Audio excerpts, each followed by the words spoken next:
Now, this graphic is fun to look at, but in the day and age of fancy charters where every player basically gets their own row, does it really matter how much you travel in the college football playoff? Also, a lot of separation between the first couple of games. Now we're getting back to a more regular schedule, but Texas has by far the shortest travel. Of course, that's partially because they'll play at the Cotton Bowl, not that far away from campus when they face Ohio State on Friday night. That being said, we talk about the Cotton Bowl and it being a hostile environment for the Buckeyes.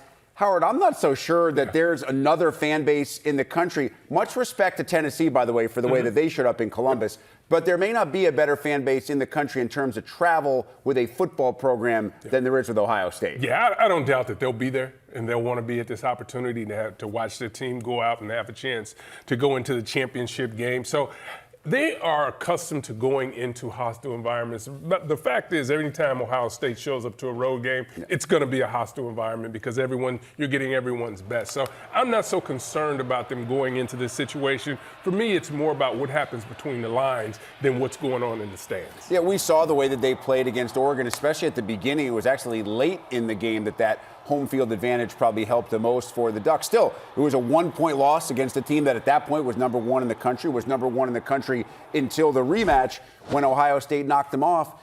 It's interesting, Howard, because we're not that far removed from the loss to Michigan, where everybody was scratching their heads wondering what on earth happened. Is Ohio State now headed for a first-round playoff loss? And then there's going to be all this conversation about the coaching staff.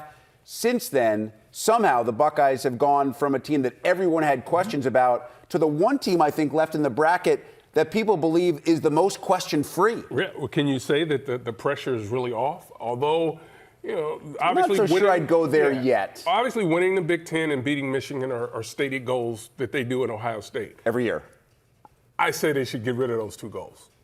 Just focus on the Natty. They need to focus on the national championship. Obviously, winning the Big Ten is a big part of it.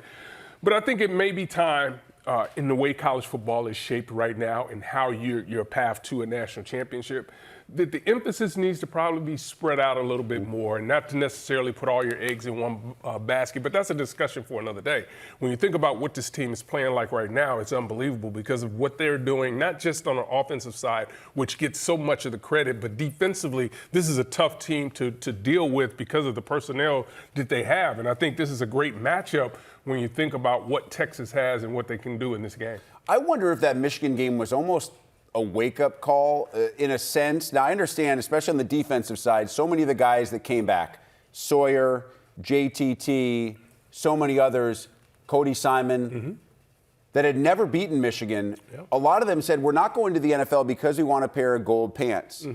The defense played pretty well in that game. It was the offense that obviously struggled. And I wonder if that was just kind of the thing that clicked in their head on that Saturday after Thanksgiving for them to say, wait a second, we came back. We know we lost to Michigan. We don't have a pair of gold pants to our names, but would there be anything worse than finishing our careers without a Big Ten title, without beating Michigan, and without a natty? They only have one chance left to do one of those things. And they have a team, and the way they're playing right now, that's why they're the favorites to win the national championship at this particular point.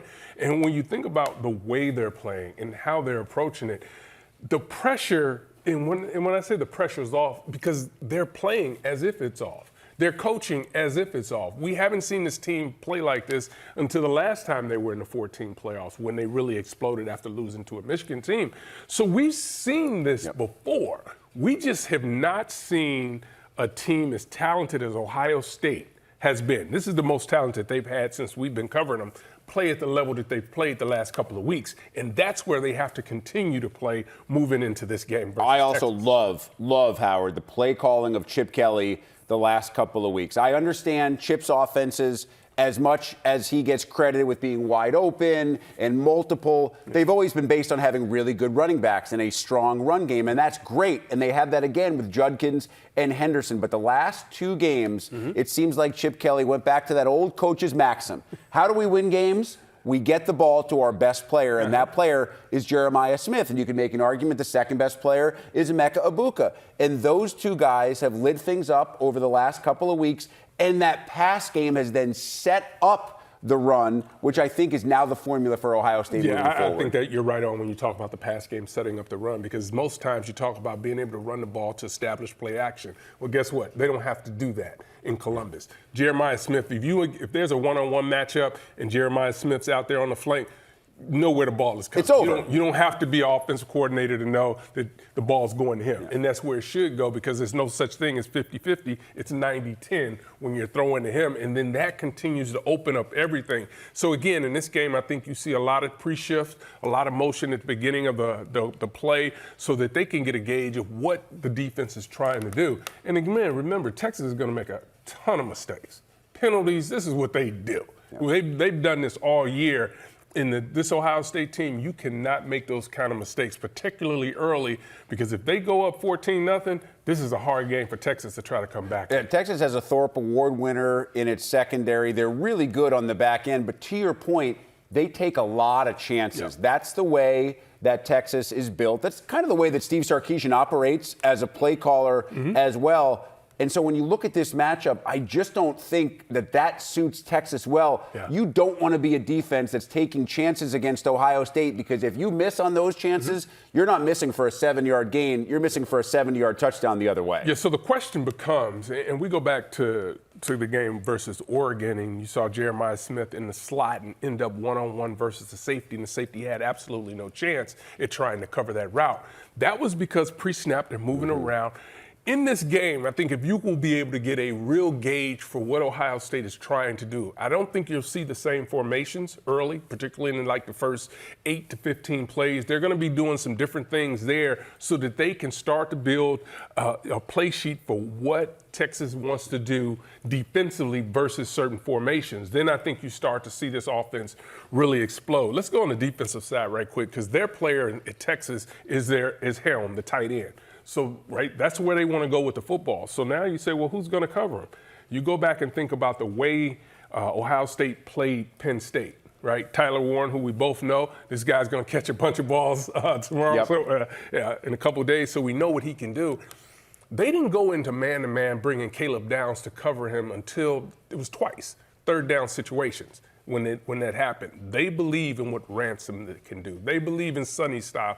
They believe in their linebacker groups being able to keep up with safety, with tight ends. So they won't be affected as much as Texas will try to go to that tight end position. I think Ohio State will be there to cover it. Yeah, Golden, good receiver for Texas. But again, I think the depth of that Ohio State secondary, the depth of the back seven probably gives the Buckeyes a pretty big edge. As I mentioned, they are the odds-on favorite. Everybody in and outside of Las Vegas believes that Ohio State is the favorite to not just win this game, but win the national championship.